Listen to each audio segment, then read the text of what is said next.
Atau Elkan, Sadil, nanti saya, coach dan anak-anak kita yang main di Liga 1 kita nanti tanggal 16. Yang dari Eropa langsung ke Australia, ke situ. Rencana kemarin sesuai dengan hasil rapat di catatan saya itu 27 yang akan dipanggil, tetapi itu kan nanti akan difinalisasi lagi apakah 27 atau 26.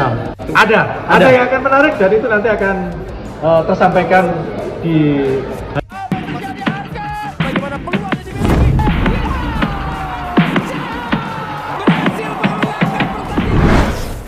Musnah sudah timnas U20 yang tak menelan kemenangan sekalipun. Namun meski begitu kita harus tetap kompak untuk mendukungnya. Karena bagaimanapun ada agenda terdekat selanjutnya, yakni timnas senior yang akan menghadapi timnas Australia dan Bahrain pada bulan Maret nanti. Entah keceplosan atau bagaimana. Pak Sumarji selaku manajer timnas mengungkapkan jika ada nama kejutan di balik pemanggilan 27 pemain. Bahkan beliau sempat mengatakan jika Elkan Bagot dan Adil akan kembali ke timnas. Sesuatu hal yang realistis karena mengingat kedua pemain ini memiliki jam terbang yang tinggi dan menunjukkan kualitasnya dengan performa yang bagus di klubnya. Seperti apa yang telah diungkapkan oleh Denny Lanzat, di mana pemain yang mendapatkan menit reguler bersama klubnya di luar negeri pastinya akan memberikan nilai tambah ke dalamnya.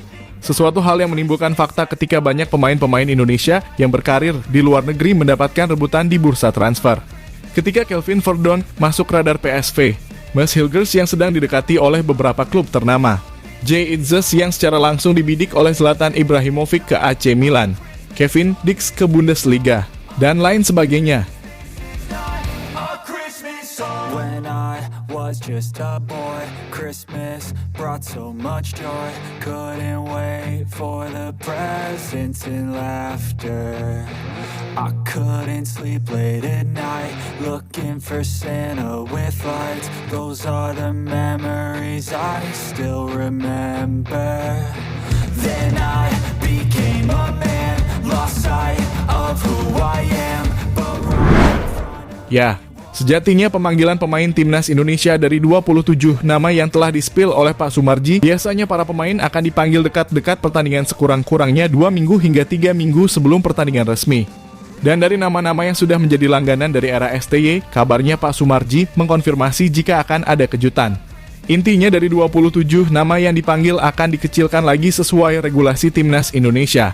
Dan dalam sebuah wawancara Pak Sumarji entah keceplosan atau bagaimana beliau mengatakan jika Patrick Kluivert pastinya akan memberikan kesempatan kepada mereka-mereka yang memang secara performa stabil di klubnya.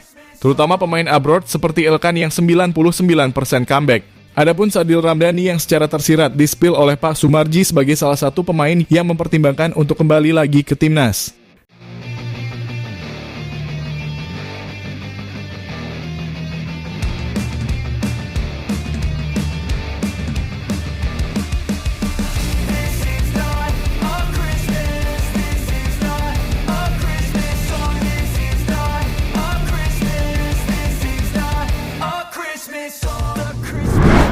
Ya, perihal Sadil Ramdhani.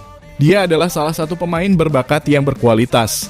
Hanya saja entah apa yang terjadi dan apakah ada kontroversi di balik layar antara Sintayong dan Sadil yang harus tersisih dari timnas. Di luar attitude-nya yang katanya jelek. Tetapi menurut kami Sadil saat layak mendapatkan kesempatan kembali lagi bermain bersama timnas. Apalagi performanya bersama Sabah FC cukup terbilang bagus. Di mana saat ini ia telah mencatatkan 21 gol dan 28 assist dari total 84 pertandingan adalah bukti nyata dari kualitas Sadil Ramdhani. Emang dari semua kesempatan Sadil belum bisa memberikan sesuatu hal untuk timnas, namun lihatlah bagaimana ia bersama klubnya. Ia seperti sedang belajar dari semua hal di masa lalunya. Apalagi dengan adanya pelatih baru pastinya Sadil memiliki motivasi lebih untuk dirinya lebih layak kembali lagi ke timnas. Ia memiliki kaki kiri yang istimewa, mampu membongkar pertahanan lawan baik dari segi individunya ataupun mencetak gol dari segi tendangan bebas. Dan itulah sebabnya mengapa Luis Milla mengungkapkan jika Sadil adalah pemain yang memiliki talenta luar biasa. Pertandingan ini adalah momen yang penting untuk mencari solusi yang ada. Kami melihat di tim kami sudah banyak pemain sayap dan pemain muda yang datang dengan kapasitas yang luar biasa, salah satunya adalah Sadil Ramdhani. Ucap Luis Milla seperti yang dikutip dari spot.com.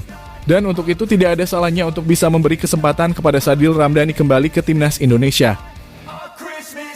When I was just a boy, Christmas brought so much joy, couldn't wait for the presents and laughter.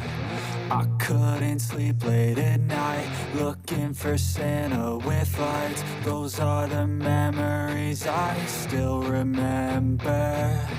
Then I became a man, lost sight of who I am, but right in front of me was the answer.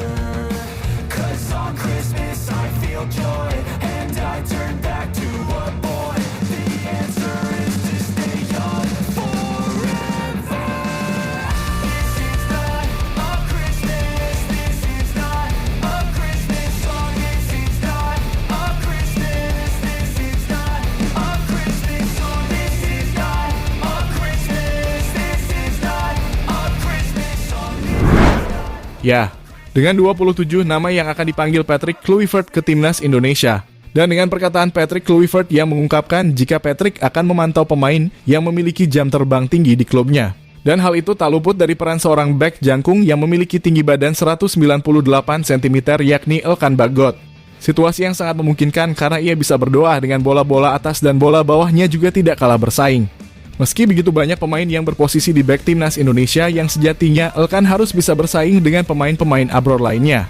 Mungkin dari situasi sisi, ia akan bisa bersaing dengan Jordi Amat dalam pengambilan pemain. Karena kita tahu sendiri Jordi Amat yang sekarang ini sudah lanjut usia, otomatis permainan serta kualitasnya juga menurun. Oleh sebab itu tidak ada salahnya untuk membuat Patrick memanggil Elkan kembali ke timnas guna untuk menjaga-jaga jika ada yang cedera. Ia bisa menggantikannya sebagai pemain pengganti.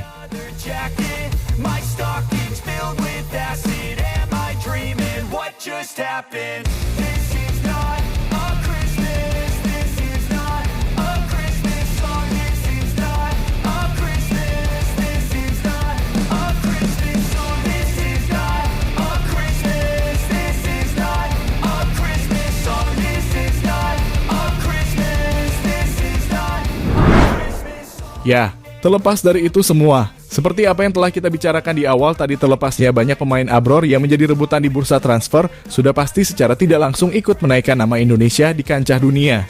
Dan siapa tahu ke depannya mereka bisa mengubah jalan bagi pemain-pemain lokal untuk bisa bermain juga di luar negeri, khususnya pemain muda lah. Dan jika para pemain bisa bersaing, tentunya akan membuat kualitas timnas Indonesia lebih meningkat dan bisa bersaing di kawasan Asia dan bukan ASEAN lagi. Untuk itu kita pantau dan doakan saja yang terbaik dari 27 nama yang akan dipanggil. Jangan sia-siakan pemanggilan ini karena berapa menit pun yang dikasih pelatih untuk bermain. Kasihlah permainan 100%-nya untuk timnas Indonesia bisa bersaing di kualifikasi Piala Dunia pada depan ini. Kita pantau Elkan Sadil nanti ya di awal. Couldn't wait for the presents and laughter. I couldn't sleep late at night, looking for Santa with lights. Those are the memories I still remember.